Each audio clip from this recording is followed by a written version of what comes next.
जय Hind. Very good morning to all of you. स्वागत है आपके अपने YouTube channel SS study IQ पर।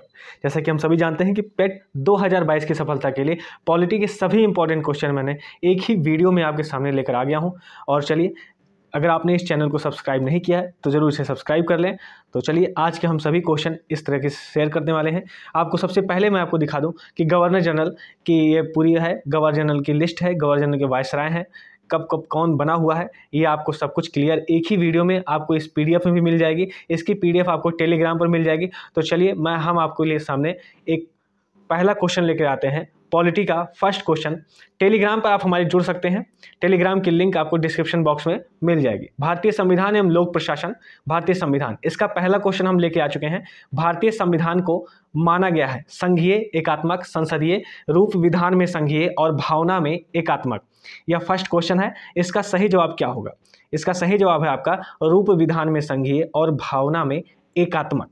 ठीक है, भारतीय संविधान को माना गया है रूप विधान में संघीय और भावना में एकात्मक। नेक्स्ट क्वेश्चन आपके सामने है। क्वेश्चन नंबर 2 है, भारतीय संविधान को अपने नागरिकों को किसकी समानता का वचन देता है? अभिव्यक्ति और विश्वास का, हैसियत और अवसर का, विचार और अभिव्यक्ति, अवसर और अभिव्यक्ति। इसका सही जवाब क्या होगा? क्वेश्चन नंबर 2 का सही जवाब है आपका हैसियत और अवसर का। ये भारत के संवैधानिक विकास के बारे में है, जिसके पहले पेज में ही मैंने आपको बता दिया है। इसके बाद ही मैंने यहाँ लगाया हुआ है। चलिए, क्वेश्चन नंबर 3 है, ईस्ट इंडिया कंपनी ने किस वर्ष में कोलकाता में सर्वोच्च न्यायालय की स्थापना की थी? 1757, 1965, 1773 और 1792। ईस्ट इंडिया कंपनी ने किस वर्ष में कलकत्ता में सर्वोच्च न्यायालय की स्थापना की थी? इसका सही जवाब क्या हो जाएगा? इसका सही जवाब है आपका 1773, लेकिन बिल्कुल करेक्ट जवाब है आपका 1772 में स्थापना हुई थी, लेकिन ऑप्शन में ना होने की वजह से यहाँ पर 1773 को सही टिक किया जाएगा। ये है सर एलिजा इम्पे, जो उस समय सुप्रीम कोर्ट में बने थे पहले न्यायाधीश। क्वेश्चन नंबर 4 है, भारत में निम्नलिखित में से किसको संविधान की आत्मा के रूप में माना गया है? प्रस्तावना और मूल अधिकार। ऑप्शन में इसमें आपका सही क्या हो जाएगा? प्रस्तावना को संविधान की आत्मा के रूप में माना गया है। चलिए, क्वेश्चन नंबर 5 की तरफ आते हैं। चलिए, ये हैं डॉक्टर भीमराव अंबेडकर। चलिए आइए, क्वेश्चन नंबर 5 है, निम्नलिखित में से किसने पहले 1935 में संविधान सभा का सुझाव प्रस्तावित किया था? नेहरू, गांधी, JP नारायण और MN रॉय। इस प्रश्न का सही जवाब है आपका MN रॉय ने जो है 1935 में संविधान सभा का सुझाव प्रस्तुत किया था। ये हैं आपके MN रॉय।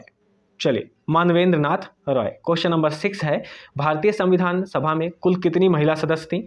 12, 13, 15 और 17। इस प्रश्न का सही जवाब है आपका 15। नेक्स्ट क्वेश्चन है, क्वेश्चन नंबर 7 है, संविधान सभा के पहले अध्यक्ष कौन थे? डॉक्टर भीमराव अंबेडकर, डॉक्टर सच्चिदानंद सिन्हा, डॉक्टर राजेंद्र प्रसाद या उपयुक्त में से कोई नहीं। इस प्रश्न का सही जवाब है आपका डॉक्टर सच्चिदानंद सिन्हा।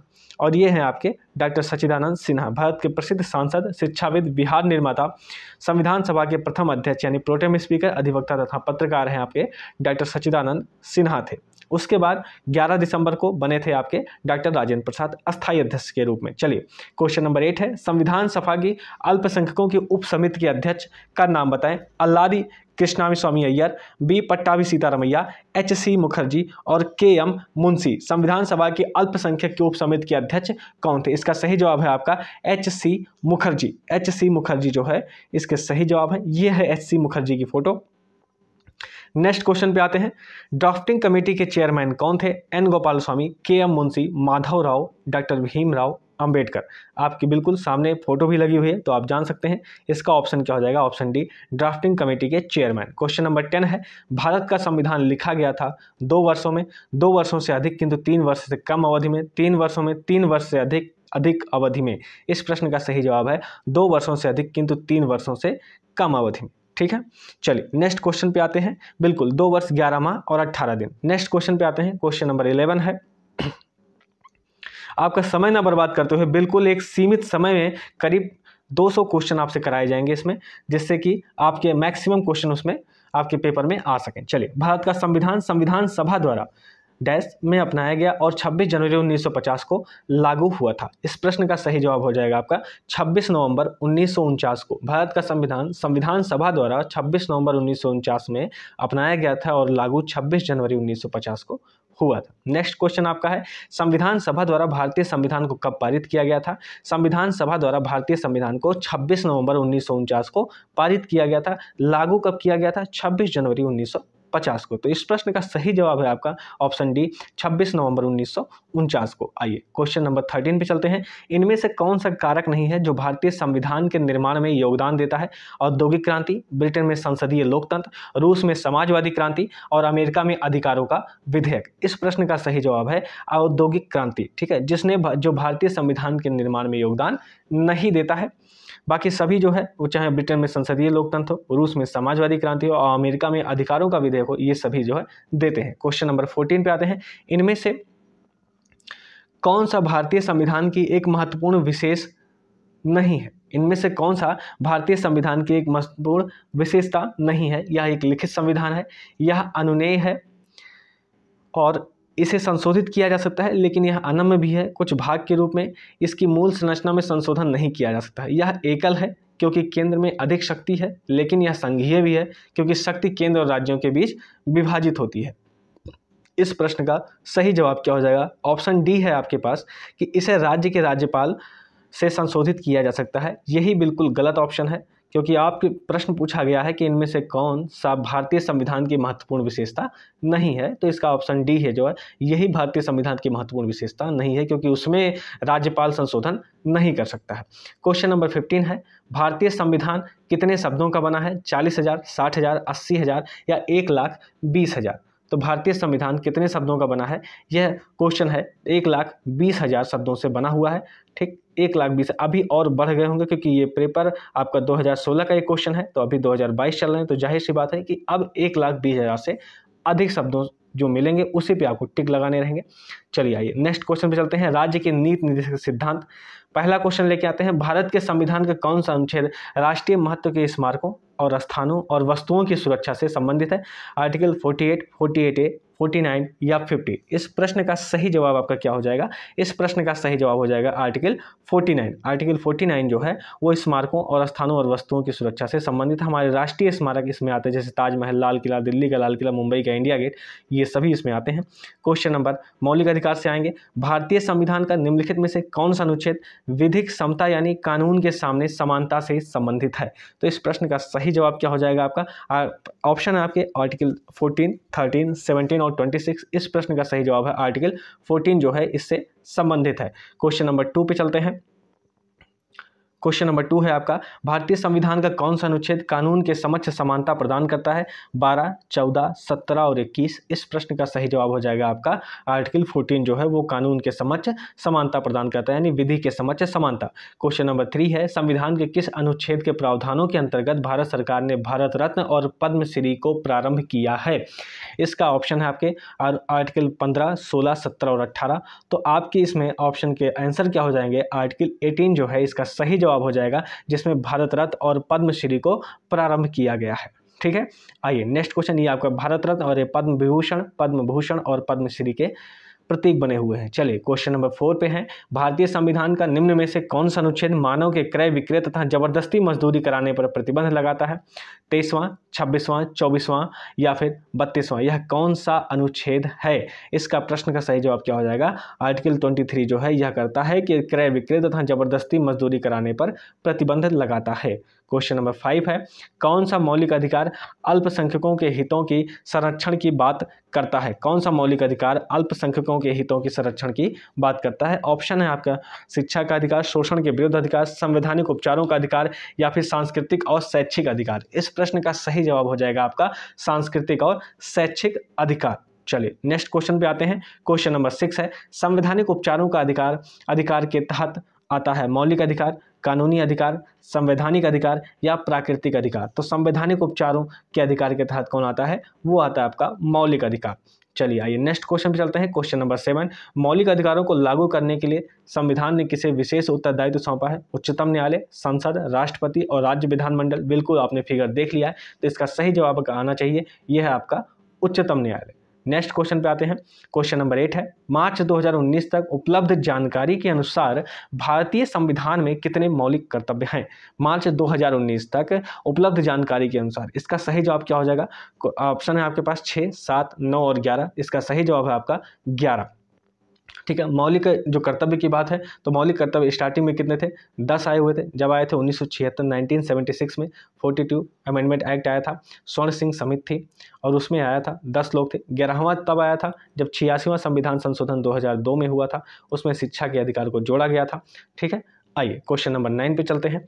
क्वेश्चन नंबर 9 है, भारतीय संविधान में कुल कितने मूल कर्तव्य दिए गए हैं? 8, 9, 10 और 11। भारतीय संविधान में कुल कितने मूल कर्तव्य दिए गए हैं? बिल्कुल इसका सही जवाब हो जाएगा 11। ठीक है, आइए नेक्स्ट क्वेश्चन चलते हैं। क्वेश्चन नंबर 10 है आपका, मौलिक कर्तव्य से संबंधित अनुच्छेद 51 को संविधान में कब शामिल किया गया था? बिल्कुल 42 अमेंडमेंट एक्ट, 42वां संविधान संशोधन अधिनियम। क्वेश्चन नंबर 11 है, निम्नलिखित में से किस एक की संस्तुति के आधार पर मूल कर्तव्यों से संबंधित प्रावधानों को भारत के संविधान में जोड़ा गया था? बलवंत राय मेहता समिति, स्वर्ण सिंह समिति, आयंगर समिति और ठक्कर आयोग। इस प्रश्न का सही जवाब है आपका स्वर्ण सिंह समिति। ये हैं आपके स्वर्ण सिंह जी। चलिए क्वेश्चन नंबर 12 है, निम्नलिखित में से कौन सी समिति ने मूल कर्तव्यों को संविधान में सम्मिलित कराने का सुझाव दिया था? बिल्कुल इस प्रश्न का सही जवाब क्या हो जाएगा? आपके ऑप्शन है राघवन समिति, स्वर्ण सिंह समिति, मल्होत्रा समिति और नरसिम्हन समिति। इस प्रश्न का सही जवाब है आपका स्वर्ण सिंह समिति। क्वेश्चन नंबर 13 है, 42वें संविधान संशोधन के माध्यम से भारतीय संविधान में कितने मौलिक कर्तव्य सम्मिलित किए गए थे? बिल्कुल इसका सही जवाब क्या हो जाएगा? ऑप्शन सी 10, क्योंकि 11, 9, 10 और 12 में ऑप्शन सी आपका सही हो जाएगा। चलिए नेक्स्ट क्वेश्चन पे आते हैं। क्वेश्चन नंबर 14 है, भारतीय संविधान के अंतर्गत निम्नलिखित में से कौन एक मौलिक कर्तव्य नहीं है? लोक चुनाव में वोट डालना, वैज्ञानिक दृष्टिकोण को विकसित करना, लोक संपत्ति की सुरक्षा करना, संविधान को मानना एवं इसके आदर्शों की कद्र करना। इसका सही जवाब क्या हो जाएगा कि मौलिक कर्तव्य में ये नहीं है, लोक चुनाव में वोट डालना ये नहीं है। आइए नेक्स्ट क्वेश्चन पे चलते हैं। क्वेश्चन है आपका, भारत के राष्ट्रपति का कार्यकाल कितने वर्ष का होता है? 10 वर्ष, 3 वर्ष, 5 वर्ष और 4 वर्ष। भारत के राष्ट्रपति का कार्यकाल कितने वर्ष का होता है? 5 वर्ष का होता है। आइए नेक्स्ट क्वेश्चन पे चलते हैं। क्वेश्चन नंबर 2 है, भारत के संविधान के डैश के अनुसार राष्ट्रपति के पास अध्यादेश जारी करने की शक्ति है? आपके आर्टिकल हैं आर्टिकल 123, 121, 125, 127। इस प्रश्न का सही जवाब है आपका आर्टिकल 123 और राज्यपाल के पास होता है अध्यादेश जारी करने का आर्टिकल 213। आइए नेक्स्ट क्वेश्चन पे चलते हैं। क्वेश्चन नंबर 3 है, राष्ट्रपति द्वारा राज्यसभा में कितने सदस्यों को नामित किया जा सकता है? 10, 22, 12 और 9। राष्ट्रपति द्वारा राज्यसभा में 12 सदस्यों को मनोनीत किया जा सकता है। किस किस क्षेत्र में? साहित्य, कला, विज्ञान और समाज सेवा के क्षेत्र में उन्हें मनोनीत किया जा सकता है। क्वेश्चन नंबर 4 है आपका, भारत में राष्ट्रपति द्वारा राज्यसभा में कितने सदस्यों को मनोनीत किया जाता है? वही प्रश्न है, ये प्रश्न दोबारा आया था आपके लिए, ये रहा आपका 12। इसका सही जवाब हो जाएगा। क्वेश्चन नंबर 5 है, अनुसूचित जनजाति के संरक्षण के लिए एक क्षेत्र को अनुसूचित क्षेत्र के रूप में घोषणा करने की शक्ति किसके पास होती है? तो अनुसूचित जनजाति के लिए यह शक्ति जो है आपके ऑप्शन है भारत के प्रधानमंत्री, राष्ट्रपति, राज्य के मुख्यमंत्री और उपराष्ट्रपति। इस प्रश्न का सही जवाब हो जाएगा आपका भारत के राष्ट्रपति के पास होता है। इस समय भारत का राष्ट्रपति कौन है? तो द्रौपदी मुर्मू जी हैं। चलिए क्वेश्चन नंबर 6 है, भारत में राष्ट्रपति अपना कार्यकाल पूरा होने के पहले अपना त्यागपत्र किसको सौंपते हैं? भारत में राष्ट्रपति अपना कार्यकाल पूरा होने के पहले अपना त्यागपत्र जो है वह उपराष्ट्रपति को सौंपते हैं। किसको सौंपते हैं? उपराष्ट्रपति को सौंपते हैं। जैसे कि हमारे श्री रामनाथ कोविंद जी थे, उन्होंने अपना जो है जो त्यागपत्र था वो किसको दिया है? श्री वेंकैया नायडू को दे दिया है। इस समय वेंकैया नायडू भी रिटायर हो चुके हैं। इस समय वर्तमान में उपराष्ट्रपति जो है हमारे हैं वो श्री जगदीप धनखड़ जी हैं। ठीक है, चलिए आइए नेक्स्ट क्वेश्चन पे चलते हैं। क्वेश्चन नंबर 7 है, निम्नलिखित में से कौन सा कथन गलत है? भारत के संविधान अनुच्छेद 61 में राष्ट्रपति के महाभियोग की प्रक्रिया का वर्णन किया गया है। महाभियोग प्रस्ताव संसद के किसी भी सदन में प्रस्तुत किया जा सकता है। सबसे पहले मैं आपको बता दूं, क्वेश्चन को ध्यान से पढ़िएगा, यहाँ पर लिखा हुआ कौन सा कथन गलत है। महाभियोग प्रस्ताव सदन की कुल सदस्यता के 2/3 से अधिक बहुमत से पारित किया जा सकता है और राष्ट्रपति पर राष्ट्रीय सुरक्षा के उल्लंघन के लिए महाभियोग चलाया जा सकता है। इस प्रश्न का सही जवाब है आपका राष्ट्रपति पर राष्ट्रीय सुरक्षा के उल्लंघन के लिए महाभियोग चलाया जा सकता है। चलिए नेक्स्ट क्वेश्चन पे आते हैं। क्वेश्चन नंबर 10 है आपका, 8 है। हाँ, ये है हमारा चैनल SS स्टडी IQ। आप हमसे टेलीग्राम और व्हाट्सएप पर जुड़ सकते हैं। हमारा नंबर है 8429168067। हमारा नंबर है 8429168067। इसी प्रकार और बेहतरीन नोट्स पाने के लिए हमसे जुड़ें और इसकी PDF आपको टेलीग्राम ग्रुप पर मिल जाएगी। ठीक है, आइए SS स्टडी IQ के नाम से आप इसे सर्च कर सकते हैं और डिस्क्रिप्शन बॉक्स में टेलीग्राम की लिंक आपको मिल जाएगी। किस भारतीय राष्ट्रपति ने आर्य स्वतंत्रता संग्राम में भाग लिया और इसके लिए जेल भी गए? आपके ऑप्शन है doctor Shankar Dayal Sharma, doctor S Radhakrishnan, VV गिरी और नीलम संजीव रेड्डी। इस प्रश्न का सही जवाब क्या हो जाएगा? इस प्रश्न का सही जवाब है आपका VV गिरी। ऑप्शन सी है आपके VV गिरी। ये हैं आपके भारत के राष्ट्रपति VV गिरी की इमेज। चलिए नेक्स्ट क्वेश्चन पे आते हैं। नीलम संजीव रेड्डी ने भारत के कौन से राष्ट्रपति थे? 5वें, 6वें, 7वें और 8वें किस नंबर के राष्ट्रपति थे नीलम संजीव रेड्डी? इसका सही जवाब आपका क्या हो जाएगा? 6वें नंबर के राष्ट्रपति थे। 6वें नंबर के राष्ट्रपति थे नीलम संजीव रेड्डी। इसको याद करने की ट्रिक रख लीजिएगा, NEELAM। ठीक है, जितने वर्ड हैं आपके ये देखिए उतने ही उस नंबर के हैं ये। ठीक है, आइए 6वें नंबर पे। चलिए ये हैं आपके नीलम संजीव रेड्डी जिन्हें निर्विरोध चुना गया था। इनके खिलाफ किसी ने भी कोई भी खड़ा नहीं हुआ था। चलिए क्वेश्चन नंबर 10 है, भारत का निम्नलिखित में से कौन सा राष्ट्रपति निर्विरोध निर्वाचित हुआ था? बिल्कुल इसका सही जवाब क्या हो जाएगा आपका? नीलम संजीव रेड्डी। क्वेश्चन नंबर 11 पे आते हैं। भारत का कौन राष्ट्रपति निर्विरोध निर्वाचित किया गया? KR Narayan, N Sanjiva Reddy, doctor Rajendra Prasad और S राधाकृष्णन। बिल्कुल ऑप्शन बी है नीलम संजीव रेड्डी। क्वेश्चन नंबर 12 है, राष्ट्रपति श्री रामनाथ कोविंद को वर्ष 2017 में भारत के किस राष्ट्रपति के रूप में चुना गया था? 13वां, 14वां, 15वां और 16वां। इस प्रश्न का सही जवाब है आपका 14वें राष्ट्रपति के रूप में रामनाथ कोविंद जी को चुना गया था। चलिए क्वेश्चन नंबर 13 पे आते हैं। श्री रामनाथ कोविंद भारत के किस नंबर के राष्ट्रपति रहे? तो वो रहे आपके 14वें नंबर के।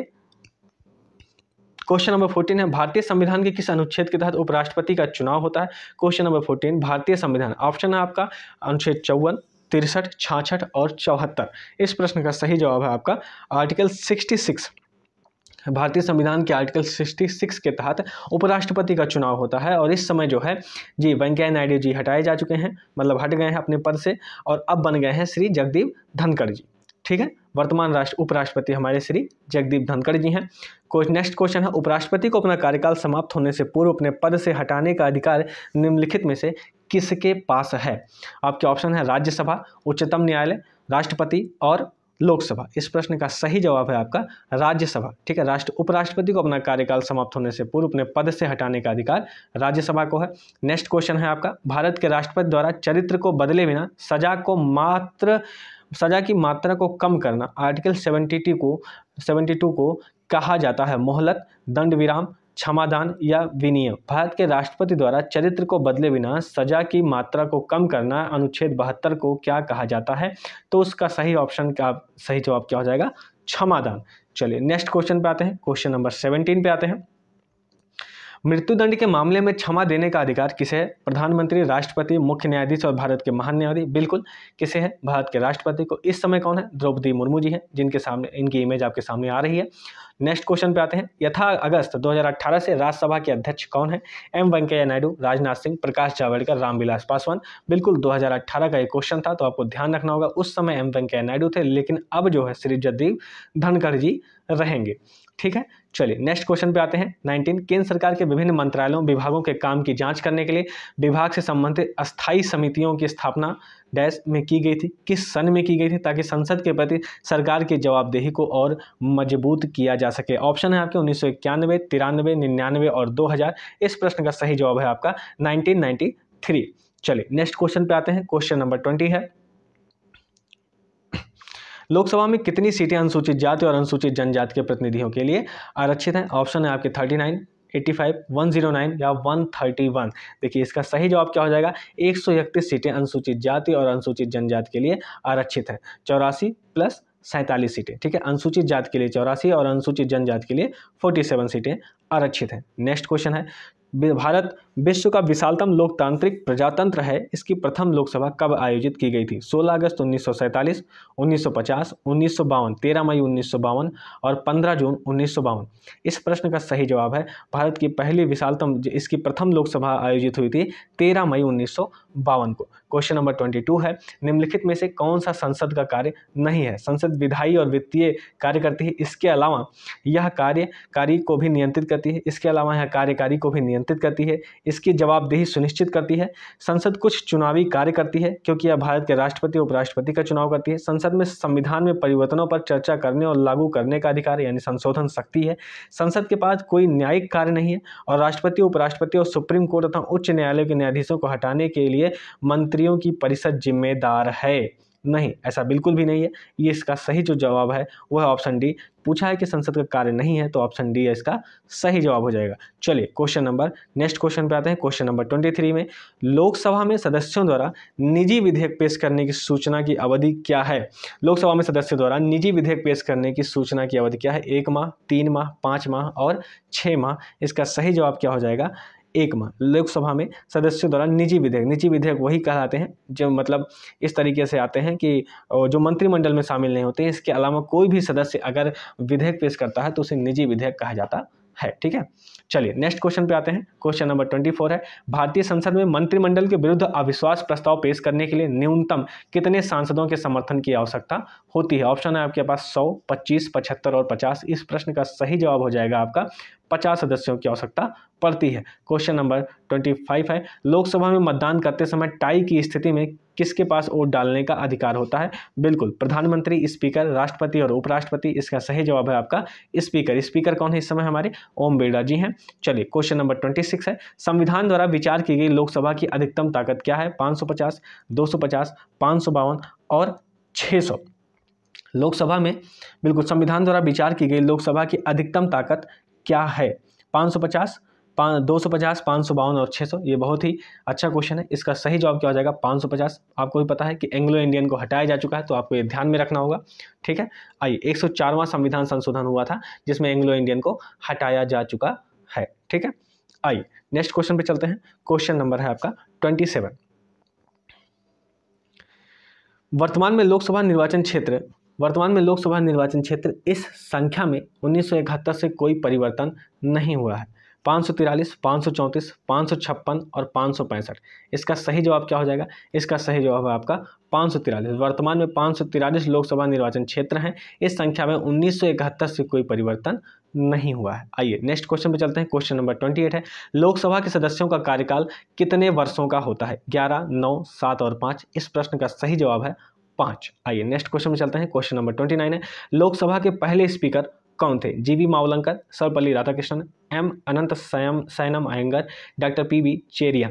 इस प्रश्न का सही जवाब है जीवी मावलंकर। ठीक है, लोकसभा के पहले स्पीकर कौन थे? गणेश वासुदेव मावलंकर। उनकी डेथ हो गई थी। उसके बाद फिर कौन बना था? वो उप स्पीकर बने थे। कौन थे वो? उपाध्यक्ष, जो उनका नाम था अनंत सैनम अयंगर। चलिए आइए नेक्स्ट क्वेश्चन पे चलते हैं। भारत में निम्न में से किस लोकसभा अध्यक्ष का कुल कार्यकाल सर्वाधिक रहा है? GS Dhillon, Shrimati Meera Kumar, doctor Balram Jakhar, Shri Hukum Singh. इस प्रश्न का सही जवाब है आपका डॉक्टर बलराम जाखड़। ये हैं आपके डॉक्टर बलराम जाखड़ की इमेज। चलिए क्वेश्चन नंबर 31 पे आते हैं। शून्यकाल का अर्थ क्या है? जब विपक्ष का प्रस्ताव मान लिया जाए, जब कोई अति महत्वपूर्ण विषय चर्चा के लिए उठाया जाए, सुबह और दोपहर के सत्र के मध्य का अंतराल, या जब धन विधेयक लोकसभा में पेश किया जाए। इस प्रश्न के सही जवाब में दोनों प्रश्न इसका सही है, पर यूपी SSS ने इस प्रश्न को सही माना है जब कोई अति महत्वपूर्ण विषय चर्चा के लिए उठाया जाए। इसको सही माना है। ऑप्शन बी और सी दोनों सही है, पर यूपी SSS ने ऑप्शन बी को ज़्यादा सही माना है। चलिए 32 पे आते हैं। सांसद निधि की वर्तमान राशि कितनी है? 5 करोड़, 1 करोड़, 2 करोड़ और 3 करोड़। इस प्रश्न का सही जवाब है आपका 5 करोड़। 5 करोड़ जो है सांसद निधि की वर्तमान राशि है। नेक्स्ट क्वेश्चन पे आते हैं। क्वेश्चन नंबर 33 है, राज्यसभा की विशेष शक्ति इस आशय का प्रस्ताव अपनाकर संविधान के अनुच्छेद में दिया गया है कि वह राज्य सूची में शामिल किसी भी मामले के संबंध में कानून बनाने के लिए संसद को सशक्त बना सके। ऑप्शन आपके 128, 198, 223 और 249। इस प्रश्न का सही जवाब है आपका 249। आर्टिकल 249 ऐसा देता है। अनुच्छेद किसके प्रावधानों के तहत लोकसभा और राज्यसभा की संयुक्त बैठक को राष्ट्रपति द्वारा बुलाया जा सकता है? तो इसका सही जवाब क्या हो जाएगा? ऑप्शन आपके 93, 105, 108 और 116।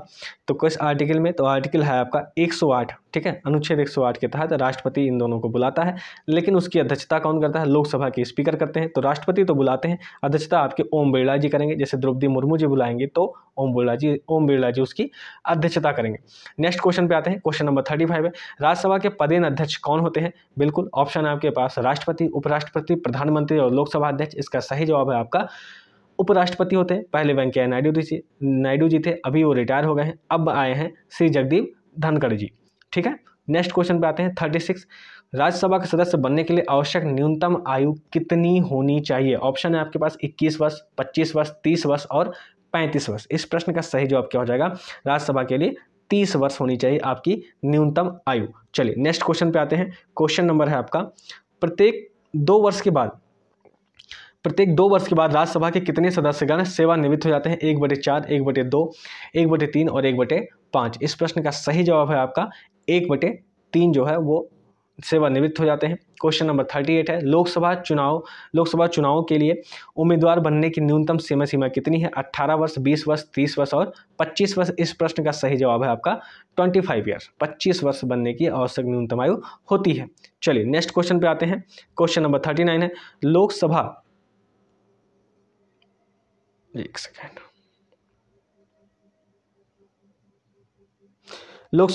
के चुनाव के उम्मीदवारों की न्यूनतम आयु। चलिए नेक्स्ट क्वेश्चन आते हैं। क्वेश्चन नंबर 39, लोकसभा की सदस्यता के लिए उम्मीदवारों की न्यूनतम आयु क्या निर्धारित की गई है? 21 वर्ष, 25 वर्ष, 18 वर्ष और 30 वर्ष। इस प्रश्न का सही जवाब है आपका बिल्कुल 25 वर्ष, ठीक है। आइए क्वेश्चन नंबर 40 पे आते हैं। लोकसभा या विधानसभा चुनाव में खड़े होने के लिए उम्मीदवार की आयु कम से कम कितनी होनी चाहिए? बिल्कुल खड़े होने के लिए आपके लिए उम्मीदवार की आयु 25 वर्ष होनी चाहिए। पिछला क्वेश्चन ऐसे ही रिपीट हुआ है। क्वेश्चन नंबर 41 पे आते हैं।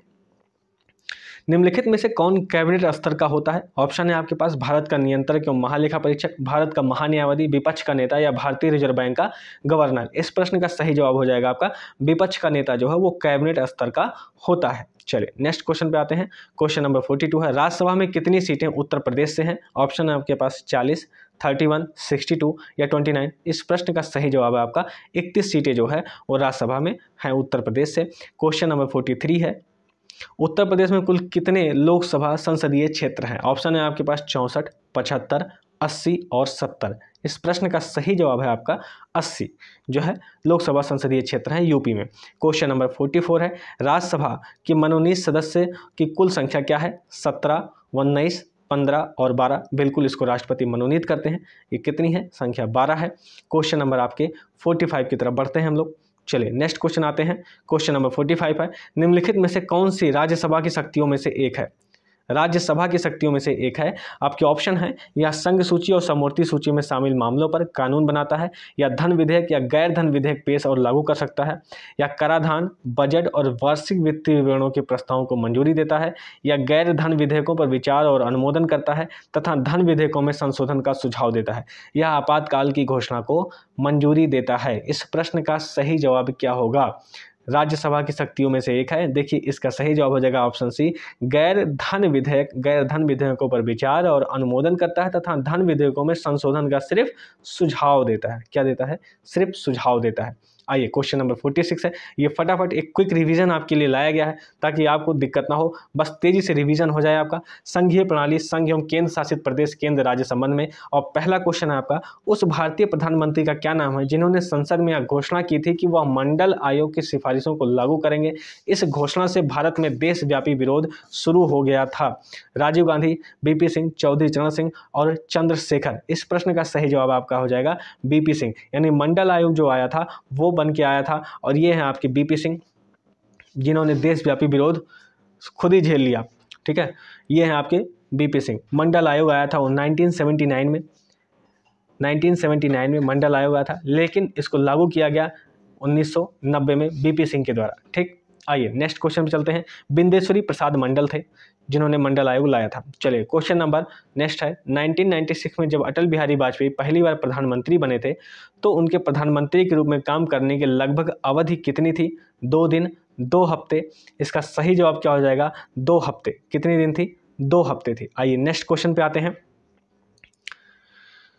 ये हैं आपके अटल बिहारी वाजपेयी जी। चलिए क्वेश्चन नंबर 3 पे हैं। भारतीय संविधान का कौन सा अनुच्छेद यह कहता है कि प्रधानमंत्री की नियुक्ति राष्ट्रपति द्वारा की जाएगी? आपके आर्टिकल हैं article 81A, article 59 sub clause A, article 75 sub clause 1, article 80 sub clause 1। इस प्रश्न का सही जवाब है आपका 75, आर्टिकल 75 सब क्लॉज 1, जिसमें कहा जाता है कि भारतीय संविधान का यह अनुच्छेद कहता है कि प्रधानमंत्री की नियुक्ति राष्ट्रपति के द्वारा की जाएगी। नेक्स्ट क्वेश्चन पे आते हैं। नेक्स्ट क्वेश्चन आपका, निम्न में से किसने कभी भी भारत के उप प्रधानमंत्री के रूप में कार्यभार नहीं संभाला? बिल्कुल, जिन्होंने इमेज देखी वो तुरंत जवाब दे सकते हैं। मोरारजी देसाई, देवीलाल, बीपी सिंह और लाल कृष्ण आडवाणी। इस प्रश्न का सही जवाब क्या हो जाएगा? बताएं, इस प्रश्न का सही जवाब क्या हो जाएगा? किसने कभी भी भारत के उप प्रधानमंत्री के रूप में कार्यभार नहीं संभाला है? इस प्रश्न का सही जवाब है आपका बीपी सिंह। बीपी सिंह ने जो है वो भारत के उप प्रधानमंत्री के रूप में कार्यभार नहीं संभाला। बिल्कुल, यहाँ पर इमेज जो है मोरारजी देसाई जी की लग गई है, ये थोड़ा सा फॉल्ट हो गया है। बीपी सिंह ने जो है भारत के उप प्रधानमंत्री के रूप में कार्यभार नहीं संभाला। नेक्स्ट क्वेश्चन पे आते हैं। भारत के प्रथम गृह मंत्री कौन थे? गोविंद वल्लभ पंत, सरदार पटेल, बाबू जगजीवन राम और मोरारजी देसाई। आपके सामने इमेज दिख रही है, इस इमेज से आप लगा सकते हैं कि सरदार पटेल जो है भारत के प्रथम गृह मंत्री थे। नेक्स्ट क्वेश्चन पे आते हैं। क्वेश्चन नंबर 6 पे चलते हैं। क्वेश्चन नंबर 6 न्यायालय से रहेगा। इसका पहला क्वेश्चन लिया जाएगा, सर्वोच्च न्यायालय के न्यायाधीश के पद पर नियुक्ति के पात्र बनने के लिए किसी जज को उच्च न्यायालय के न्यायाधीश के रूप में कितने वर्षों की सेवा आवश्यक होती है? यानी कि अगर आपको सुप्रीम कोर्ट का न्यायाधीश बनना है तो उसके लिए आपको हाई कोर्ट में कितने न्यायाधीश के रूप में कितने वर्षों की सेवा आवश्यक होती है? इस प्रश्न का सही जवाब आपको देना है। ऑप्शन है आपके पास 20 वर्ष, 5 वर्ष, 15 वर्ष और 18 वर्ष। इसका सही जवाब है आपका 5 वर्ष। चलिए नेक्स्ट क्वेश्चन पे आते हैं। क्वेश्चन नंबर 2 है, किस याचिका के अंतर्गत न्यायालय, अवर न्यायालय या किसी अन्य प्राधिकारी के समक्ष लंबित किसी मामले को उच्चतर प्राधिकारी या न्यायालय में स्थानांतरित करने का आदेश देता है? ऑप्शन है आपके पास परमादेश, अधिकार परीक्षा, उत्प्रेषण और निषेध। इस प्रश्न का सही जवाब है आपका उत्प्रेषण। यह रिट के अंतर्गत आता है जिसमें आर्टिकल 32 का यूज किया जाता है। चलिए, भारत के उच्चतम न्यायालय की प्रथम महिला न्यायाधीश कौन थी? लीला सेठ, फातिमा बीबी, अन्ना चांडे और सुनंदा भंडारे। इस प्रश्न का सही जवाब है आपका फातिमा बीबी। ठीक है, भारत के उच्चतम न्यायालय की प्रथम महिला न्यायाधीश थी फातिमा बीबी। आपके सामने 2 इमेज और भी आ चुकी हैं, एक तो लीला सेठ जी की है और एक अन्ना चांडी जी की है, जिन्हें आप पढ़ सकते हैं। देश की पहले महिला न्यायाधीश थी तो कौन थी? वो अन्ना चांडी जी थी। चलिए नेक्स्ट क्वेश्चन पे आते हैं। क्वेश्चन नंबर है 4, उच्चतम न्यायालय की प्रथम महिला न्यायाधीश कौन थी? फातिमा बीबी, सुजाता वी मनोहर, रूमा पाल, इनमें से कोई नहीं। इस प्रश्न का सही जवाब है आपका फातिमा बीबी। प्रथम महिला न्यायाधीश फातिमा बीबी। नेक्स्ट क्वेश्चन पे आते हैं। क्वेश्चन नंबर 5 है, उच्चतम न्यायालय में संविधान के निर्वाचन से संबंधित मामले की सुनवाई करने के लिए न्यायाधीशों की संख्या कम से कम कितनी होनी चाहिए? 10, 9, 7 और 5। इस प्रश्न का सही जवाब है आपका 5 होनी चाहिए। ठीक है, आइए नेक्स्ट क्वेश्चन में चलते हैं। क्वेश्चन नंबर 6 है, भारत के किसी राज्य के राज्यपाल के पद का आधिकारिक कार्यकाल कितने दिनों का होता है? किसी राज्य के राज्यपाल के पद का आधिकारिक कार्यकाल होता है। आपके ऑप्शन है 3, 4, 5 और 6 वर्ष। इसका सही ऑप्शन है आपके ऑप्शन सी, यानी कि 5 वर्ष। नेक्स्ट क्वेश्चन पे आते हैं। क्वेश्चन नंबर 7 है, भारतीय संविधान के अनुच्छेद 161 के अनुसार निम्नलिखित में से किसे सजा माफ करने या सजा में हेरफेर करने की शक्ति प्राप्त है? भारत के राष्ट्रपति, भारत के प्रधानमंत्री, विभिन्न राज्यों के राज्यपाल या भारत के मुख्य न्यायाधीश? इसका सही जवाब हो जाएगा आपका विभिन्न राज्यों के राज्यपाल, क्योंकि आर्टिकल यहाँ 161 दे दिया गया है। ठीक है, आइए नेक्स्ट क्वेश्चन पे आते हैं। बिल्कुल, ये यूपी की राज्यपाल है, आनंदीबेन पटेल जी की एक इमेज है। कई राज्यों के राज्यपाल ऐसा कर सकते हैं, पर हमने यहाँ यूपी का ही लगाया है। चलिए आइए नेक्स्ट क्वेश्चन पे आते हैं। क्वेश्चन नंबर है आपका, अप्रैल 2019 तक उपलब्ध जानकारी के अनुसार महाराष्ट्र का राज्यपाल कौन है? अप्रैल 2019 तक उपलब्ध जानकारी के अनुसार महाराष्ट्र का राज्यपाल कौन है? इसका ऑप्शन आपका ESL नरसिम्हन, C विद्यासागर राव, पलानीस्वामी सत्यम या आनंदीबेन पटेल। इस प्रश्न का सही जवाब दीजिए। इस प्रश्न का सही जवाब क्या हो जाएगा? देखिए, CSL नरसिम्हन, C विद्यासागर राव, पलानीस्वामी या अप्रैल 2019 तक महाराष्ट्र की जानकारी के अनुसार इस प्रश्न का सही जवाब क्या हो जाएगा? देखिए उस समय जो थे, चूंकि प्रश्न जो है आपका 2019 में पूछा गया है, तो उस समय जो थे वो थे सी विद्यासागर राव, लेकिन इस समय जो है आपके भगत सिंह कोश्यारी जी हैं। तो आप लेटेस्ट याद रखिएगा कि अप्रैल 2019 नहीं, अगर 2022 का पूछेगा तो आपको ध्यान रखना होगा कि जानकारी के अनुसार महाराष्ट्र के राज्यपाल का नाम है भगत सिंह कोश्यारी। आइए नेक्स्ट क्वेश्चन पे चलते हैं। स्वतंत्र भारत में किसी राज्य की प्रथम महिला राज्यपाल कौन थी? शारदा मुखर्जी, विजय लक्ष्मी पंडित, मार्गरेट अल्वा या सरोजनी नायडू? इस प्रश्न का सही जवाब बिल्कुल बताएं, क्योंकि आपके पास इमेज आ चुकी है। इस प्रश्न का सही जवाब है आपका सरोजनी नायडू। ठीक है, ये यूपी की राज्यपाल थी और यूपी के प्रथम मुख्यमंत्री थे श्री गोविंद वल्लभ पंत जी। आइए नेक्स्ट क्वेश्चन पे चलते हैं। निम्नलिखित में से कौन सा कथन सही है? प्रधानमंत्री एवं केंद्रीय परिषद के मंत्रियों द्वारा राज्य के राज्यपाल की नियुक्ति की जाती है। केंद्रीय मंत्रिपरिषद द्वारा राज्य के राज्यपाल की नियुक्ति की जाती है। भारत के राष्ट्रपति द्वारा राज्य के राज्यपाल की नियुक्ति की जाती है, या राज्य के विधानसभा सदस्यों द्वारा राज्य के राज्यपाल की नियुक्ति की जाती है? इसका सही जवाब क्या हो जाएगा? ऑप्शन सी, जहां पर लिखा है कि भारत के राष्ट्रपति द्वारा राज्य के राज्यपाल की नियुक्ति की जाती है। किस अनुच्छेद के तहत की जाती है? तो आर्टिकल 155 के तहत ऐसा किया जाता है। आइए नेक्स्ट क्वेश्चन चलते हैं। क्वेश्चन नंबर है आपका 11। भारत में किसी राज्य के राज्यपाल का नियुक्ति प्राधिकारी निम्नलिखित में से कौन होता है? भारत के प्रधानमंत्री, संबंधित राज्य के मुख्यमंत्री या भारत के राष्ट्रपति? बिल्कुल इसका सही जवाब क्या हो जाएगा? भारत के राष्ट्रपति होते हैं। ये यूपी की राज्यपाल हैं, इनका नाम है आनंदीबेन पटेल। आइए नेक्स्ट क्वेश्चन पे चलते हैं। क्वेश्चन नंबर 12 है। राज्यपाल के संदर्भ में निम्नलिखित में से कौन सा कथन सही है? वह राज्य विधान परिषद के 1/4 सदस्यों को मनोनीत करता है। ऑप्शन 2 है, वह एंग्लो इंडियन समुदाय से राज्य विधानसभा के लिए 2 सदस्यों को मनोनीत कर सकता है। देखिए अब इसमें कोई भी सही नहीं है, क्योंकि कारण क्या है? वह राज्य विधान परिषद के सदस्यों के 1/6 सदस्यों को मनोनीत करता है, ना कि 1/4, 1/6 सदस्यों को मनोनीत करता है। एंग्लो इंडियन जो है वो खत्म ही हो चुका है प्रावधान, तो अब आप उसकी बात ही नहीं कर सकते हैं। आर्टिकल 333 में इनका उपबंध था, लेकिन 104वां संविधान संशोधन जब आया तो यह समाप्त हो गया। तो इस प्रकार से इस प्रश्न का सही जवाब क्या हो जाएगा? उपयुक्त में से कोई नहीं। आपको बिल्कुल करंट के साथ चलना है, क्योंकि पॉलिटी बिल्कुल करंट पे डिपेंडेंट होती है। चलिए नेक्स्ट क्वेश्चन पे आते हैं। भारत के संविधान के किस अनुच्छेद के अधीन राज्य के राज्यपाल को अध्यादेश जारी करने की शक्ति प्राप्त है? आर्टिकल 123, 211, 213 और 212। इस प्रश्न का सही जवाब आपका हो जाएगा आर्टिकल 213 के तहत जो है राज्यपाल को अध्यादेश जारी करने की शक्ति प्राप्त होती है। ठीक है, और ये है आपके महाराष्ट्र के एक राज्यपाल, मैंने लगा दिया है भगत सिंह कोश्यारी जी की इमेज है, और यहाँ पर आपका यूपी के राज्यपाल आनंदीबेन पटेल की इमेज है। चलिए नेक्स्ट क्वेश्चन पे आते हैं। ऐसे कई राज्यपालों का, मैंने 2 राज्यपालों की सिर्फ इमेज यहाँ पर लगाई हुई है। किस को विधानसभा का सत्रावसान करने की शक्ति प्राप्त है? ऑप्शन है आपके पास राज्यपाल, प्रधानमंत्री, उपराष्ट्रपति और मुख्यमंत्री। इस प्रश्न का सही जवाब आपका हो जाएगा राज्यपाल को विधानसभा का सत्रावसान करने की शक्ति प्राप्त है। नेक्स्ट क्वेश्चन पे चलते हैं। नेक्स्ट क्वेश्चन है आपका, भारत के संविधान में निम्न में से किसके विरुद्ध अभियोग चलाने का प्रावधान नहीं है?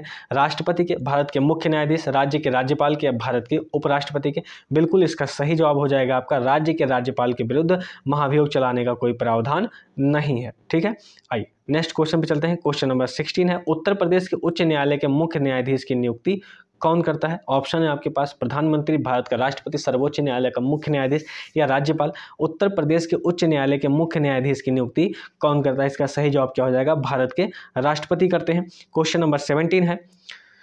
विश्व का विशालतम न्यायिक प्राधिकरण है? अंतर्राष्ट्रीय न्यायिक अदालत, इलाहाबाद हाई कोर्ट, भारत का सुप्रीम कोर्ट या फिर UNCLOS यानी सामुद्रिक? तो इसका सही जवाब क्या हो जाएगा? यह चौंकाने वाला एक क्वेश्चन है, बहुत अच्छा क्वेश्चन है, क्योंकि विश्व का विशालतम न्यायिक प्राधिकरण कौन सा है? ये आपका इलाहाबाद हाई कोर्ट। यहाँ पर कितनी पीठ बैठती है, कितनी बेंच बैठती है? आपको बता दें यहाँ पर 160 पद है।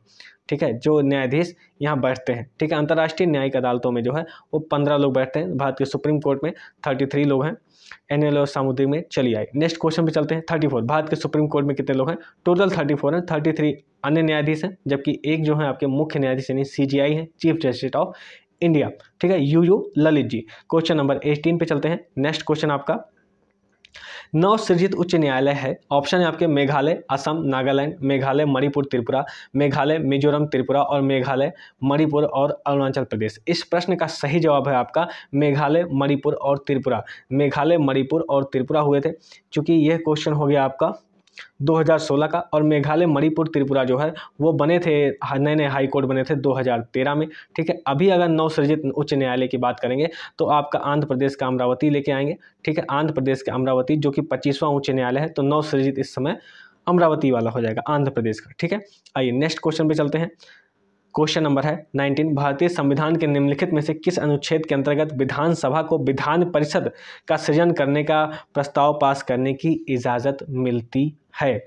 भारतीय संविधान के निम्नलिखित में से किस अनुच्छेद के अंतर्गत विधानसभा को विधान परिषद का सृजन करने का प्रस्ताव पास करने की इजाज़त मिलती है? ऑप्शन है आपके पास 159, आर्टिकल 169, आर्टिकल 170, आर्टिकल 171। इसका सही जवाब है आपका आर्टिकल 169। ठीक है, क्वेश्चन नंबर 20 पे आते हैं। किसी विधानसभा में भारत के संविधान के अनुसार कम से कम और अधिक से अधिक कितने सदस्य हो सकते हैं?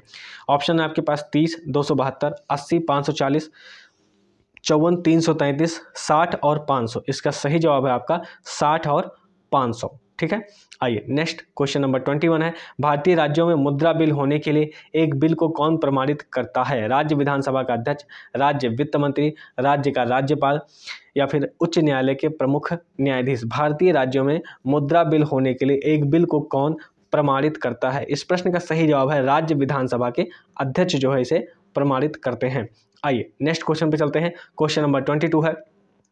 स्वतंत्र भारत में उत्तर प्रदेश राज्य के प्रथम विधानसभा अध्यक्ष कौन थे? ऑप्शन है आपके पुरुषोत्तम दास टंडन, मदन मोहन वर्मा, डरबारी लाल शर्मा या फिर नफीसुल हसन। इस प्रश्न का सही जवाब है आपका पुरुषोत्तम दास टंडन जी है उत्तर प्रदेश राज्य के प्रथम विधानसभा अध्यक्ष थे। भारत रत्न प्रमाणित है ये पुरुषोत्तम दास टंडन जी। ठीक है, ये है पुरुषोत्तम दास टंडन जी की इमेज। नेक्स्ट क्वेश्चन पे आते हैं। जिला प्रशासन एवं स्थानीय निकाय तथा पंचायती राज संस्थाएं। पंचायती राज व्यवस्था के तहत ग्राम सभा के सदस्य कौन है? गांव के सभी सदस्य, गांव के सभी सदस्य जिनकी आयु 16 वर्ष से अधिक है, पंचायत क्षेत्र में मतदाता के रूप में पंजीकृत सभी वयस्क सदस्य और पंचायत क्षेत्र के महिलाओं को छोड़कर गांव के सभी सदस्य। इस प्रश्न का सही जवाब है पंचायत क्षेत्र में मतदाता के रूप में पंजीकृत सभी वयस्क सदस्य जो है वो ग्राम सभा के सदस्य कहलाते हैं।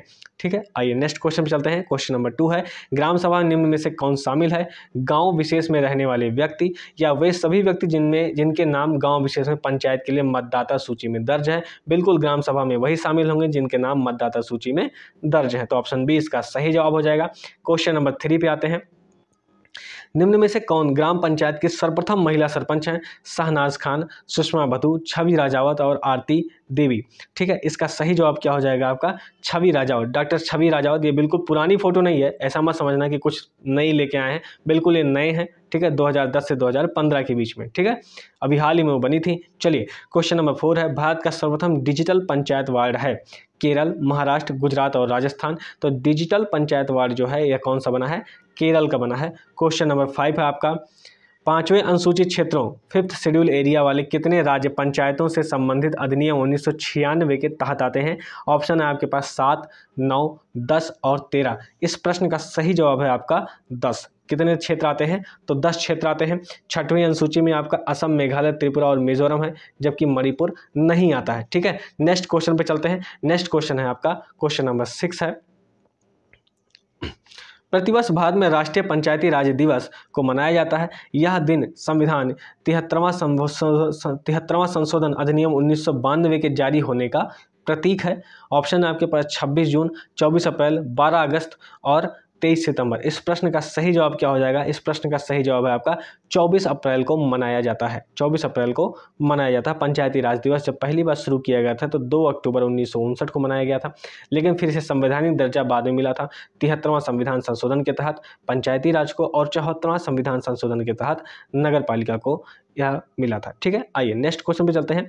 भारत में किस राज्य ने सर्वप्रथम पंचायती राज की शुरुआत की थी? गुजरात, राजस्थान, मध्य प्रदेश और तमिलनाडु। इस प्रश्न का सही जवाब हो जाएगा आपका राजस्थान। राजस्थान के नागौर जिले में। कहाँ पर? नागौर जिले में हुई थी। क्वेश्चन नंबर 8 है। भारतीय पहला राष्ट्रीय पंचायती राज दिवस किसके द्वारा घोषित किया गया था? श्री नरेंद्र मोदी, डॉक्टर मनमोहन सिंह, श्री नरेंद्र तोमर, श्री राजनाथ सिंह। बिल्कुल आप इमेज देख के पहचान ही गए होंगे कि किस पर टिक लगने वाला। वो है आपके डॉक्टर मनमोहन सिंह के द्वारा घोषित किया गया था। 24 अप्रैल को पंचायती राज दिवस मनाना है।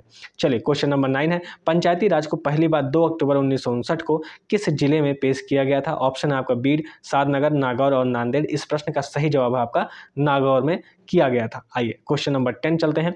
73वां संवैधानिक संशोधन निम्नलिखित में से किससे संबंधित था? नगर पालिका संस्थान, राज्य स्तरीय लगान न्यायाधिकरणों की स्थापना, 8वीं अनुसूची या पंचायती राज संस्थाएं। इस प्रश्न का सही जवाब है आपका पंचायती राज संस्थाएं। क्वेश्चन नंबर 11 पे आते हैं।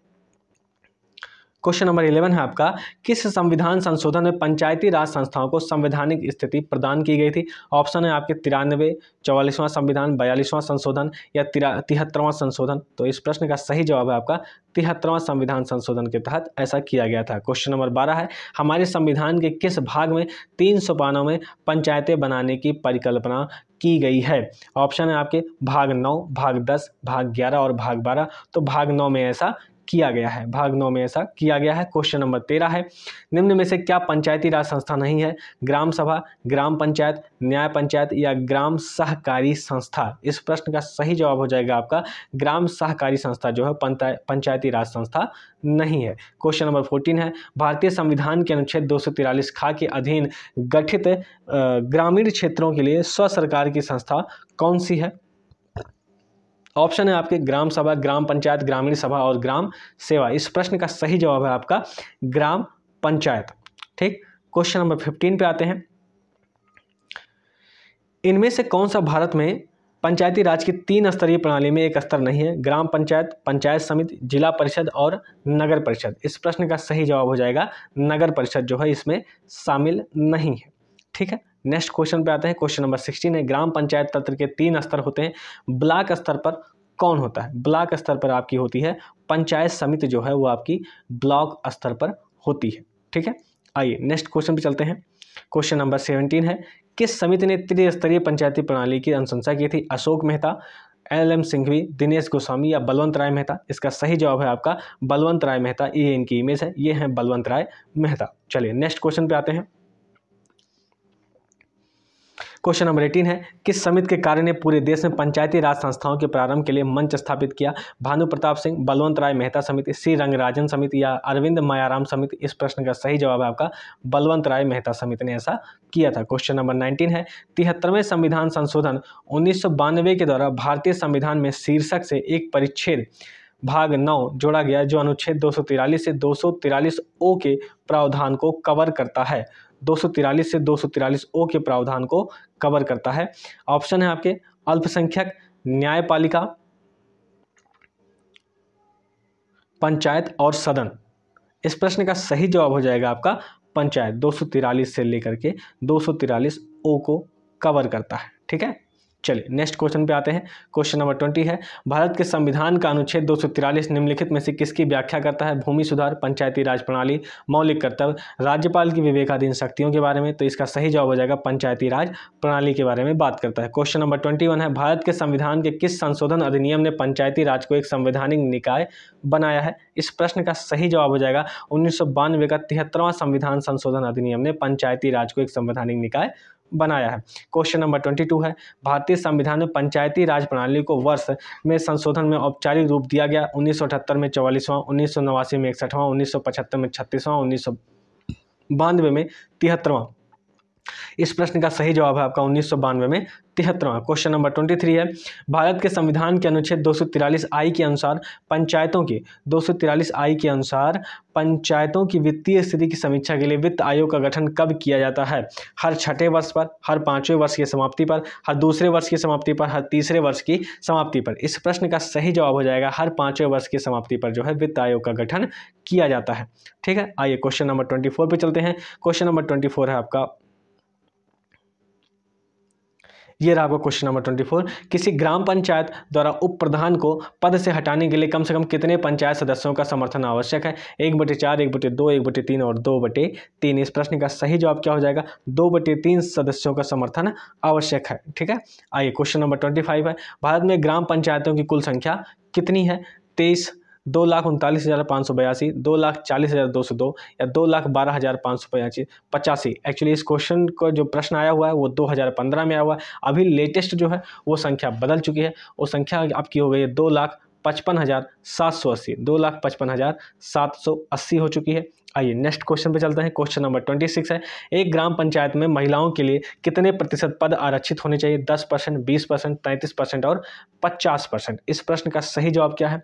इस प्रश्न का सही जवाब है आपका 33% आरक्षित होना चाहिए। ठीक है, क्वेश्चन नंबर 27 है, 27 अगस्त 2009 को भारत सरकार के केंद्रीय मंत्रिमंडल ने पंचायती राज संस्थाओं में महिलाओं के लिए कितने % आरक्षण को मंजूरी दे दी है?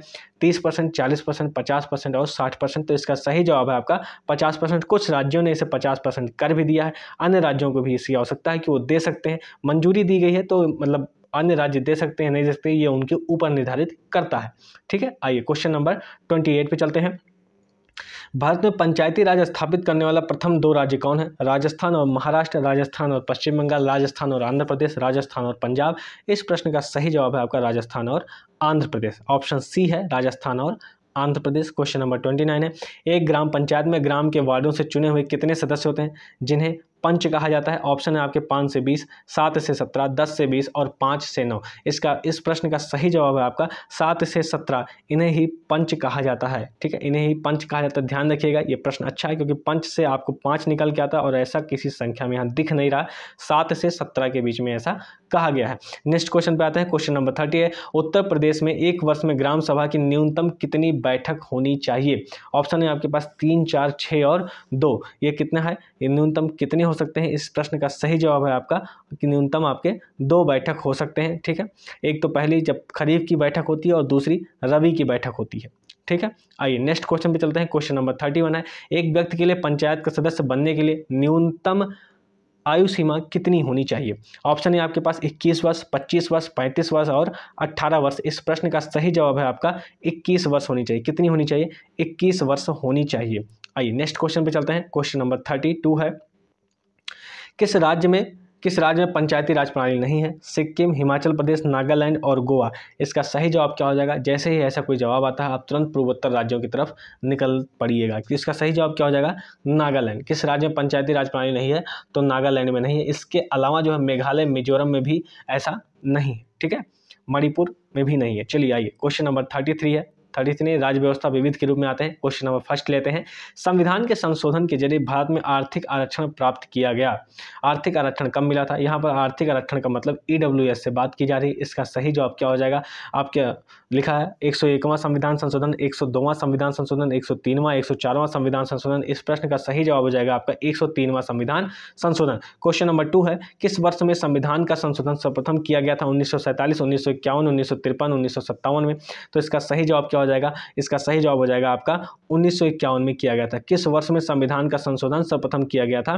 तो 1951 में किया गया था, जब कृषि व भूमि सुधारों से संबंधित संशोधन लाया गया था। चलिए क्वेश्चन नंबर 3 पे आते हैं, किस नए राज्य के गठन के लिए भारतीय संविधान की किस अनुसूची में संशोधन करने की आवश्यकता है? किस अनुसूची में संशोधन करने की आवश्यकता है? ऑप्शन है आपके ए दूसरी, ऑप्शन बी है प्रथम। तो इसका सही जवाब हो जाएगा आपका प्रथम। पहली अनुसूची में जो है अनुसूची में संशोधन करने की आवश्यकता है। ठीक है, आइए नेक्स्ट क्वेश्चन पे चलते हैं। क्वेश्चन नंबर 2 है आपका 4, भारतीय संविधान के अनुच्छेद 368 का संबंध किससे है? वित्त आयोग के गठन से, संविधान संशोधन प्रक्रिया से, आपातकालीन उपबंध से या फिर निर्वाचन आयोग के गठन से। तो इसका सही जवाब क्या हो जाएगा? संविधान संशोधन प्रक्रिया से जो है संबंधित है। चलिए नेक्स्ट क्वेश्चन पे आते हैं। क्वेश्चन नंबर 5 है आपका, संविधान का निम्न में से कौन सा अनुसंशोधन केंद्र तथा राज्य में मंत्रिपरिषद के मंत्रियों की अधिकतम संख्या सीमित करता है? इसका ऑप्शन है 97वां संविधान संशोधन, 91वां संशोधन, 93वां संशोधन और 95वां संशोधन। इस प्रश्न का सही जवाब हो जाएगा आपका 91वां संशोधन। ठीक है, 91वां संशोधन जो 2003 में आया था उसमें कहा गया था केंद्र तथा राज्य में मंत्रिपरिषद के मंत्रियों की अधिकतम संख्या को सीमित किया जाएगा। ठीक है, आइए 15% रखा जाता है। अगर मान लीजिए 15% नहीं पूरे होते हैं तो कहीं कहीं 12 मंत्री तुरंत रख लिए जाते हैं। 12 मंत्री की संख्या होती है। आइए नेक्स्ट क्वेश्चन पे चलते हैं। क्वेश्चन नंबर 6 है, संविधान का 52वां संशोधन संबंधित है दल बदल से, आरक्षण से, निर्वाचन से या अल्पसंख्यक से। इस प्रश्न का सही जवाब आपका हो जाएगा किससे हो जाएगा? दल बदल से। संविधान का 52वां संशोधन किससे संबंधित है? दल बदल से। 52वां संविधान संशोधन 1985 में आया था। आइए नेक्स्ट क्वेश्चन पे चलते हैं। क्वेश्चन नंबर 7 लेते हैं। भारतीय संविधान के किस संशोधन अधिनियम ने मतदान की उम्र 21 वर्ष से घटाकर 18 वर्ष कर दी है? तो इसका सही जवाब क्या हो जाएगा? इसका सही जवाब हो जाएगा आपका 1989 का 61वां संविधान संशोधन अधिनियम जो है इसके लिए उत्तरदायी होता है। क्वेश्चन नंबर 8 है, गुजरात के उस मतदान केंद्र का नाम बताएं जहां लोकसभा चुनाव 2019 में मतदाता सूची पर एकमात्र मतदाता थे। गुजरात के उस मतदान केंद्र का नाम बताएं जहां लोकसभा चुनाव 2019 में मतदाता सूची में एकमात्र मतदाता थे, तो इसका सही जवाब है आपका बानेर जूनागढ़ लोकसभा निर्वाचन क्षेत्र, बानेर जूनागढ़ लोकसभा निर्वाचन क्षेत्र। और उनका नाम क्या था? उनका नाम था भारत दास बापू, भारत दास बापू। अब मैं ऑप्शन नहीं पढ़ूंगा क्योंकि समय आपका और ज़ाया होगा, उससे अच्छा है कि मैं फटाफट आपके क्वेश्चन पढ़ के तुरंत जवाब दे दूं ताकि आपको और समय ना लगे। चलिए क्वेश्चन नंबर 9 है, एक राष्ट्रीय दल, एक राजनीतिक दल राष्ट्रीय पार्टी के रूप में मान्यता प्राप्त करने योग्य होगा यदि वह लोकसभा में कम से कम कितने सीटें जीतता है और ये सदस्य कम से कम 3 विभिन्न राज्यों से चुने जाते हैं। ठीक है, तो लोकसभा में से कम कितनी सीटें जीतनी होगी? तो उसे लोकसभा में कम से कम 11 सीटें जीतनी होती हैं। कितनी सीटें जीतनी होती हैं? 11 सीटें जीतनी होती हैं। नेक्स्ट क्वेश्चन पे आते हैं, क्वेश्चन नंबर 10 है आपका, यदि कोई भी राजनीतिक दल मान्यता प्राप्त राजनीतिक दल बनना चाहता है तो उसे निम्न में से क्या क्या करना होगा? ऑप्शन है आपके पास, किसी विधानसभा आम चुनाव में कम से कम 6% वैध वोट जीतें और कम से कम 2 सीटें जीतें, कम से कम एक बार संसदीय चुनाव में भाग लेना होगा, पंचायत चुनाव में भाग लेना होगा और मतदान हुए मतों के कम से कम 20% मत प्राप्त करने होंगे, कम से कम 10 लाख रुपए की संपत्ति हो। तो इसका सही जवाब क्या हो जाएगा? किसी विधानसभा आम चुनाव में कम से कम 6% वैध वोट जीतें और कम से कम 2 सीटें जीत ले जाएं। ठीक है, नेक्स्ट क्वेश्चन पे आते हैं, क्वेश्चन नंबर है आपका 11, अंतर्राष्ट्रीय शांति और सुरक्षा को बढ़ावा देने से संबंधित प्रावधान भारतीय संविधान के निम्नलिखित में से किस एक भाग के रूप में उल्लिखित है? इसका सही जवाब हो जाएगा आपका राज्य के नीति निर्देशक तत्व में उल्लिखित है, आर्टिकल 51। 51 मत बोल लीजिएगा, 51 मौलिक कर्तव्य का है, तो इसका सही जवाब क्या हो जाएगा? आर्टिकल 51 राज्य के नीति निर्देशक सिद्धांत में आते हैं। ठीक है, क्वेश्चन नंबर 12 है, भारत सरकार का प्रथम विधि अधिकारी कौन होता है? इसका सही जवाब आपका हो जाएगा attorney general of India. Attorney general of India जो है भारत सरकार का प्रथम विधि अधिकारी होता है। इससे पहले के वेणुगोपाल थे, पर अब जो है के वेणुगोपाल नहीं है, अब जो है वो बन चुके हैं आर वेंकट रमणी। ठीक है, कौन बन चुका है? आर वेंकट रमणी। चलिए नेक्स्ट क्वेश्चन पे आते हैं, क्वेश्चन नंबर ये है आपके आर वेंकट रमणी। आइए नेक्स्ट क्वेश्चन में चलते हैं, क्वेश्चन नंबर 13 है, परक्राम में लिखित अधिनियम से संबंधित कानून को परिभाषित और संशोधन करने के लिए अधिनियम है। इसका सही जवाब हो जाएगा विनियम बिल वचन पत्र और चेक। इसका मतलब क्या होता है कि जब आप किसी को जब आप किसी को चेक देते हैं, जब आप किसी को चेक देते हैं किसी एक्स नाम से या ए नाम से किसी को दे देते हैं तो वो चेक उसका हो जाता है। इसी को परक्राम में लिखित अधिनियम कहते हैं। ठीक है, इसी को परक्राम में लिखित अधिनियम कहा जाता है। यानी नेगोशिएबल इंस्ट्रूमेंट एक्ट के तहत वह चेक अब उसके नाम का हो गया, अब वो नाम आपका नहीं चलेगा, उसी के नाम का चलेगा। ठीक है, आइए नेक्स्ट क्वेश्चन में चलते हैं, क्वेश्चन नंबर 14 है, निम्नलिखित में से कौन सी एक राष्ट्रीय पार्टी नहीं? Communist Party of India, National Congress Party, Dravida Munnetra Kazhagam या बहुजन समाज पार्टी? बहुजन समाज पार्टी। तो इस प्रश्न का सही जवाब आपका द्रविड़ मुनेत्र कड़गम जो है वह एक राष्ट्रीय पार्टी नहीं है। क्वेश्चन नंबर 15 पे आते हैं, नेक्स्ट क्वेश्चन है आपका क्वेश्चन नंबर 15। चलिए, भारतीय जनता पार्टी की स्थापना वर्ष कब हुई थी? 1977 में, 1978। 2 ऑप्शन आपके आगे हैं, वो मैं आपको दिखा देता हूँ, 1979 और 1980। तो इस प्रश्न का सही जवाब हो जाएगा बीजेपी की जो स्थापना हुई थी वो 1980 में हुई थी, अटल बिहारी वाजपेयी के नेतृत्व में की गई थी। ठीक है, आइए नेक्स्ट क्वेश्चन में चलते हैं। 6 अप्रैल 1980 को भारत की संसद द्वारा हिंदू विवाह अधिनियम कब लागू किया गया था? तो हिंदू विवाह अधिनियम जो है 1955 को लागू किया गया था। क्वेश्चन नंबर 17 है, भारतीय संविधान का अनुच्छेद 301 निम्नलिखित में से किसकी गारंटी देता है? देखिए, भारतीय संविधान का अनुच्छेद 301 जो है वो कोई भी व्यक्ति अपनी संपत्ति से वंचित नहीं रहेगा। इस प्रश्न का सही जवाब क्या हो जाएगा? ऑप्शन सी, यानी कोई भी व्यक्ति अपनी संपत्ति से वंचित नहीं रहेगा, या संपत्ति से रिलेटेड है, जो पहले आर्टिकल 19 क्लॉज 6 में था, इसको हटा करके यहाँ पर लाया गया है। आइए क्वेश्चन नंबर 18 है, भारतीय संविधान का अनुच्छेद 324 से 329 निम्नलिखित में से किस पहलू से संबंधित है? तो किस पहलू से संबंधित है? ये आपके निर्वाचन आयोग यानी कि चुनाव से संबंधित है। चलिए क्वेश्चन नंबर 19 पे चलते हैं। क्वेश्चन नंबर 19 है, भारत के मुख्य निर्वाचन आयुक्त की नियुक्ति कौन करता है? ऑप्शन है आपके पास संसद, प्रधानमंत्री, राष्ट्रपति और उपराष्ट्रपति। आपकी ये जो इमेज आ रही है ये आप समझिए कि भारत के मुख्य निर्वाचन आयुक्त हैं और इनका नाम है राजीव कुमार। क्या नाम है इनका? राजीव कुमार मुख्य निर्वाचन आयुक्त नियुक्त किए गए हैं। ठीक है, इनकी नियुक्ति कौन करता है? राष्ट्रपति करते हैं। देखिए, जो करंट में भी है उसको आपके साथ जोड़ दिया जा रहा है ताकि आपके लिए समस्या ना बने। चलिए, संविधान सीईसी और चुनाव आयुक्तों के कार्यकाल की सुरक्षा निश्चित करता है और ये 6 साल के कार्यकाल के लिए नियुक्त किए जाते हैं, या कितने वर्ष की आयु तक नियुक्त रहते हैं जो भी पहले हो? इस प्रश्न का सही जवाब क्या हो जाएगा? ऑप्शन है आपके पास 60, 65, 62 और 67। क्योंकि यहाँ पर जो चुनाव आयुक्त के कार्यकालों की सुरक्षा की बात कर रहे हैं तो यहाँ पर मुख्य चुनाव आयुक्त की बात की जा रही है। आप हमेशा याद रखिएगा, मुख्य चुनाव आयुक्त की नियुक्ति 65 वर्ष की होती है। ठीक है, 6 साल या 65 वर्ष, 6 साल या 65 वर्ष। नेक्स्ट क्वेश्चन चलते हैं, क्वेश्चन नंबर 21 है, भारत के मुख्य निर्वाचन आयुक्त की सेवानिवृत्ति की आयु वर्ष कितनी है? तो आप क्या लिखेंगे? 65 वर्ष। इसका सही जवाब हो जाएगा क्वेश्चन नंबर 22 है, भारत के संविधान की किस अनुसूची में असम, मेघालय, त्रिपुरा और मिजोरम राज्यों में जनजातीय क्षेत्रों के प्रशासन के संबंध में प्रावधान है? ऑप्शन आपके पास 5वीं, 10वीं, 6वीं और चौथी। इसका सही जवाब क्या हो जाएगा? 6वीं अनुसूची में है। 6वीं अनुसूची में इसमें मणिपुर नहीं है, बाकी सभी हैं असम, मेघालय, मिजोरम और त्रिपुरा, ये चारों राज्य हैं, लेकिन मणिपुर इसमें शामिल नहीं है। आइए नेक्स्ट क्वेश्चन पे चलते हैं। क्वेश्चन नंबर 23 है, कोंकणी की शासकीय भाषा है? कोंकणी चंडीगढ़, दादरा और नगर हवेली, दमन और दीव, दिल्ली किसकी शासकीय भाषा है? तो कोंकणी जो है वो आपकी दमन और दीव की शासकीय भाषा है। ठीक है, आइए नेक्स्ट क्वेश्चन पे चलते हैं। क्वेश्चन नंबर 24 है, कौन से अनुसूची के तहत अनुसूचित क्षेत्रों और अनुसूचित जनजातियों के प्रशासन और नियंत्रण के लिए प्रावधान किए गए? चौथी अनुसूची, 5वीं अनुसूची, 8वीं अनुसूची और 9वीं अनुसूची। तो इसका प्रश्न का सही जवाब हो जाएगा आपका 5वीं अनुसूची के तहत जो है ऐसे प्रावधान किए गए हैं। क्वेश्चन नंबर 25 है, भारतीय संविधान का कौन सा अनुच्छेद अनुसूचित क्षेत्रों और जनजातीय क्षेत्रों के प्रशासन से संबंधित है? ऑप्शन है आपके पास 214, 240, 244 और 248। इस प्रश्न का सही जवाब हो जाएगा आपका अनुच्छेद 244 जो है अनुसूचित क्षेत्रों, अनुसूचित जनजातीय क्षेत्रों के प्रशासन से संबंधित है। 5वीं अनुसूची है, अनुच्छेद 244 है।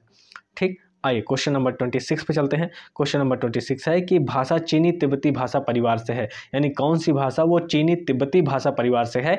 कवि, थाडो, दिमासा और माल्टो। इस प्रश्न का सही जवाब हो जाएगा आपका दिमासा भाषा जो है, दिमासा भाषा जो है वो चीनी तिब्बती भाषा परिवार से संबंधित है। आइए नेक्स्ट क्वेश्चन पे चलते हैं। भारत में वोट देने की न्यूनतम पात्रता उम्र क्या है? 24 वर्ष, 22 वर्ष, 18 वर्ष और 20 वर्ष। इस प्रश्न का सही जवाब है आपका 18 वर्ष, क्योंकि 61वां संविधान संशोधन जब 1989 में आता है तो चेंज कर देता है, जबकि उम्र आपकी 21 होती है, उससे घटा करके 18 कर दिया जाता है। चलिए नेक्स्ट क्वेश्चन पे आते हैं। क्वेश्चन नंबर 28 है, नीति आयोग के अध्यक्ष कौन है? राष्ट्रपति, आरबीआई गवर्नर, वित्त सचिव या फिर प्रधानमंत्री? इस प्रश्न का सही जवाब क्या हो जाएगा?